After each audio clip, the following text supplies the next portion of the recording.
বুট challenge মূলত কি? বুট challenge করলে কি ফলাফল পরিবর্তন হয়? বুট চ্যালেঞ্জ করলে কি কি বিষয় চেক করবে?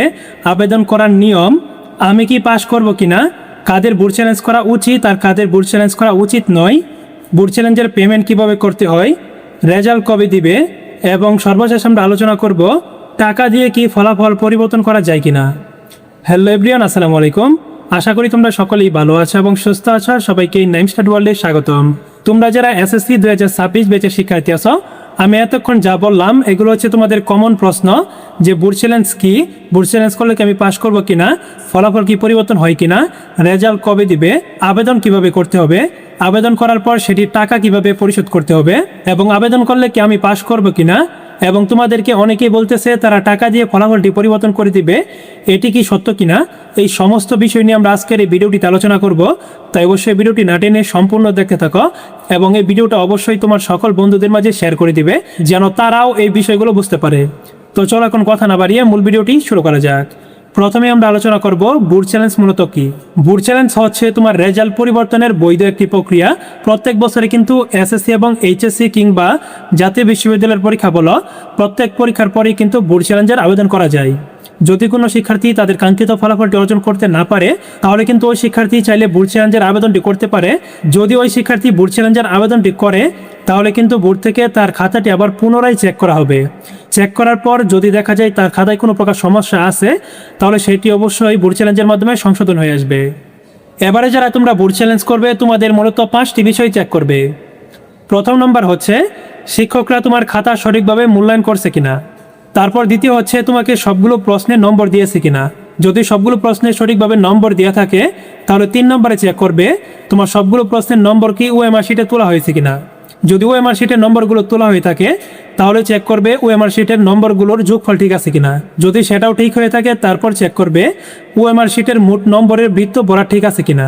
বুট চ্যালেঞ্জ করলে সাধারণত এই কয়েকটি বিষয় চেক করা হয়, অর্থাৎ তোমার খাতাটি আবার প্রথম থেকে শেষ পর্যন্ত চেক করবে। যদি তোমার খাতায় কোনো সমস্যা থাকে, তাহলে কিন্তু সেটি অবশ্যই সংশোধন হয়ে আসবে। কিন্তু তোমার খাতায় যদি কোনো সমস্যা না থাকে, তোমার যদি পরীক্ষায় খারাপ হয়ে থাকে, তুমি যদি খাতায় ঠিকমতো লিখতে পারোনি, তাহলে সেই ক্ষেত্রে কিন্তু তোমার বুট চ্যালেঞ্জ করেও লাভ হবে না, কারণ তোমাকে কিন্তু 2 নাম্বার বা 3 নাম্বার দিয়ে পাশ করিয়ে দিবে না। তোমরা অনেকেই জানতে চাচ্ছ যে আমি 3-এর জন্য ফেল করছি বা 4-এর জন্য ফেল করছি, আমাকে কি এই 3-4 নাম্বার দিয়ে কি পাশ করিয়ে দিবে কিনা। আশা করি এই প্রশ্নের উত্তর তোমরা পেয়ে গেছো। তোমার খাতাটি পুনরায় চেক করার পর যদি দেখে তোমার খাতায় কোনো সমস্যা আছে, তাহলেই কিন্তু তোমার ফলাফলটি পরিবর্তন হওয়ার সম্ভাবনা আছে, না হলে কিন্তু তোমার ফলাফলটি পরিবর্তন হবে না। তাই তোমরা যারা বারবার জিজ্ঞেস করতেছ বুট চ্যালেঞ্জ করলে কি আমার ফলাফলটি পরিবর্তন হবে কিনা, আমি কি পাস করব কিনা, আশা করি এই প্রশ্নের উত্তর তোমরা পেয়ে গেছো। যদি তুমি মনে করো যে আমি ভালো পরীক্ষা দিয়েছি কিন্তু আমার ফলাফল খারাপ আসছে, আমি আরও ভালো ফলাফল অর্জন করার যোগ্য, তাহলে সেই ক্ষেত্রে তোমরা অবশ্যই বুট চ্যালেঞ্জের আবেদনটি করতে পারো। খাতা আবার পুনরায় চেক করবে, যদি দেখে তোমার খাতায় কোনো সমস্যা আছে, তাহলে সেটি অবশ্যই বুট চ্যালেঞ্জের মাধ্যমে সংশোধন হয়ে আসবে। এখন আসি কাদের এই বুট চ্যালেঞ্জের আবেদনটি করা উচিত। তোমাদের যাদের অল্পের জন্য জিপিএ 5 মিস গেছে, কিংবা যারা তোমরা 1-2 সাবজেক্টে ফেল করছো, তোমরা কিন্তু চাইলে বুট চ্যালেঞ্জের আবেদনটি করতে পারো। এবারে কিন্তু সকলেরই মার্কস দেখা যাচ্ছে, অর্থাৎ তোমার কত নম্বরের জন্য পরবর্তী গ্রেড আসেনি সেটি কিন্তু তোমরা দেখতে পারতেছ। তাই তোমরা কিন্তু চাইলে আবেদনটি করতে পারো। যাদের 1-2 নম্বরের জন্য পরবর্তী গ্রেড মিস গেছে, তোমরা কিন্তু বুট চ্যালেঞ্জের আবেদনটি করতে পারো। বিশেষ করে যারা 79 পেয়েছ, কিংবা 69 পেয়েছ, কিংবা 59 পেয়েছ, তোমরা বুট চ্যালেঞ্জের আবেদনটি করতে পারো। কিন্তু বুট চ্যালেঞ্জটি করলেই যে তোমার ফলাফলটি পরিবর্তন হয়ে যাবে, এমন কিন্তু কোনো নিশ্চয়তা নেই। হতেও পারে, আবার নাও হতে পারে। তবে তোমরা একটি বিষয় মনে রাখবে, যদি তুমি ভালো পরীক্ষা দিয়ে থাকো এবং তুমি যদি ফুল কনফিডেন্স থাকো, তাহলে সেই ক্ষেত্রে অবশ্যই তুমি বুট চ্যালেঞ্জ করো। তোমার খাতায় যদি কোনো সমস্যা থাকে, তাহলে সেটি অবশ্যই সংশোধন হয়ে আসবে। চ্যালেঞ্জ মানে কি সেটা আশা করি তোমরা সকলেই বোঝো। আর একজন মানুষ কখন চ্যালেঞ্জ করে? যখন সে কনফিডেন্স থাকে যে না আমি এই কাজটি করতে পারবো, তখনই তো একজন চ্যালেঞ্জ করে। তাই তুমি যদি কনফিডেন্স থাকো যে আমি আরও ভালো পরীক্ষা দিয়েছি, আমার আরও ভালো ফলাফল আসার কথা, তাহলে সেই ক্ষেত্রেই কিন্তু তোমরা এই আবেদনটি করতে পারো। না হলে কিন্তু শুধু শুধু আবেদন করে কোনো লাভ হবে না। তারপরে তোমাদের মনের শান্তির জন্য তোমরা আবেদনটি করতে পারো। কেননা তোমাদের অনেকেরই মনে হতে পারে যদি আমার ফলাফলটি পরিবর্তন হয়ে যায়, তাহলে তো আমার ভাগ্য খুলে গেল, আমি জিপিএ 5 পেয়ে গেলাম, কিংবা আমি পাশ করে গেলাম। এরকম মনে হলে তোমরা অবশ্যই আবেদনটি করতে পারো। তবে একটি বিষয় মনে রাখবে, বুট চ্যালেঞ্জ করলে তোমার ফলাফলটি পরিবর্তন হয়ে যাবে না। গত বছর কিন্তু প্রায় লাখ লাখ শিক্ষার্থী বুট চ্যালেঞ্জের আবেদন করছিল, কিন্তু সেখান থেকে 2% শিক্ষার্থীরও ফলাফল কিন্তু পরিবর্তন হয়নি। আশা করি বুট চ্যালেঞ্জ কি, বুট চ্যালেঞ্জের মাধ্যমে কি আসলে ফলাফল পরিবর্তন হয় কিনা, তোমার ফলাফলটি পরিবর্তন হবে কিনা, তুমি কি পাস করতে পারবে কিনা, এই প্রশ্নগুলোর উত্তর তোমরা পেয়ে গেছো। এখন আসি বুট চ্যালেঞ্জের আবেদনটি কিভাবে করতে হবে। আবেদনটি কিভাবে করতে হবে এটি নিয়ে কিন্তু ইতিমধ্যে আমাদের চ্যানেলে ভিডিও আপলোড করা আছে এবং সকল নিয়ম কিন্তু বলা আছে। আর পেমেন্টটি তোমরা বিকাশ থেকে করতে পারবে। আবেদনটি করার পর তোমরা বিকাশ অ্যাপসে চলে যাবে, সেখান থেকে তোমরা এডুকেশন ফিতে চলে যাবে। তারপর ওখানে দেখতে পারবে এসএসসির বুট চ্যালেঞ্জের ফি জমা দেওয়ার একটি অপশন আছে, ওখানে ক্লিক করে তোমরা তোমাদের রোল, বোর্ডের নাম এবং পরীক্ষার সাল দিলে কিন্তু তোমার কত টাকা পেমেন্ট করতে হবে সেটি দেখা যাবে। তারপর কিন্তু ধাপে ধাপে তোমার পিন নাম্বার দিয়ে তোমরা বিকাশ থেকে পেমেন্টই করতে পারবে। এখন আসি এই বুট চ্যালেঞ্জের রেজাল্ট কবে দিবে। প্রত্যেক বছর সাধারণত যেদিন এসএসসির মূল রেজাল্টটি প্রকাশ করা হয় তার ঠিক 30 দিন পরে বুট চ্যালেঞ্জের ফলাফলটি প্রকাশ করা হয়ে থাকে।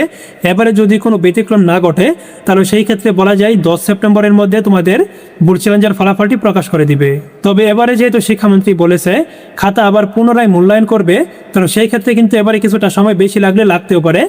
ফলাফল প্রকাশের আগে অবশ্যই বোর্ড থেকে নোটিশের মাধ্যমে জানিয়ে দিবে। যখনই বুট চ্যালেঞ্জের ফলাফল নিয়ে কোনো আপডেট আসবে তখনই কিন্তু আমরা আমাদের চ্যানেলে আপডেট জানিয়ে দেব। তাই অবশ্যই আমাদের চ্যানেলটিকে সাবস্ক্রাইব করে পাশে থাকা বেল আইকনটি অন করে নেবে। আর তোমাদের আরেকটি প্রশ্ন হচ্ছে যে টাকা দিয়ে কি ফলাফল পরিবর্তন করা যায় কিনা। আমরা অনেক জায়গায় দেখতেছি যে অনেকেই কমেন্ট করতেছে যাদের ফলাফল খারাপ হয়েছে তোমরা ইনবক্স করো, আমরা তোমাদের ফলাফলটি পরিবর্তন করে দিব। এবং তোমরা অনেকেই জিজ্ঞেস করতেছো যে টাকা দিয়ে ফলাফল পরিবর্তন করা যায় কিনা। আবার অনেকেই জিজ্ঞেস করতেছো, তোমাদের কাছে অনেকেই টাকা দাবি করছে ফলাফলটি পরিবর্তন করে দিবে, কারো কাছে 5,000 চেয়েছে, কারো কাছে 10,000 চেয়েছে। এরকম তোমরা অনেকেই কিন্তু আমাদের ইনবক্সে মেসেজ করেছো। আমাকে যারা ইতিমধ্যে মেসেজ করেছো সবাইকেই কিন্তু আমি একটা কথাই বলেছি, এগুলো হচ্ছে একটা প্রতারক চক্র। তোমাদের সরলতার সুযোগ নিয়ে কিন্তু তোমাদের কাছ থেকে টাকা নিয়ে কিন্তু তোমাদেরকে ব্লক করে দিবে। রেজাল্ট পরিবর্তনের একটাই সুযোগ, সেটি হচ্ছে বুট চ্যালেঞ্জের আবেদন করতে হবে। যদি তোমার খাতায় সমস্যা থাকে তাহলে সেটি অবশ্যই সংশোধন হয়ে আসবে, কিন্তু টাকা দিয়ে আসলে ফলাফল পরিবর্তন করা যায় না। যদি তোমাদেরকে এরকম কেউ বলে থাকে তাহলে বুঝে নিও সেটি হচ্ছে একটা প্রতারক চক্র। তোমাদের টাকা নিয়ে অবশ্যই তারা ব্লক করে দিবে। পূর্বে কিন্তু এরকম ঘটনা অনেক ঘটেছে, তাই সাবধান, কারোর সাথে টাকা লেনদেন করার পূর্বে অবশ্যই যাচাই বাছাই করে নেবে। আশা করি বুট চ্যালেঞ্জ নিয়ে তোমাদের সকল প্রশ্নের উত্তর তোমরা পেয়ে গেছো। আজকের মতো এখানেই বিদায় নিচ্ছি, আবার দেখা হবে পরবর্তী ভিডিওতে। ততক্ষণ পর্যন্ত সকলেই ভালো থাকবে এবং সুস্থ থাকবে। আল্লাহ হাফেজ।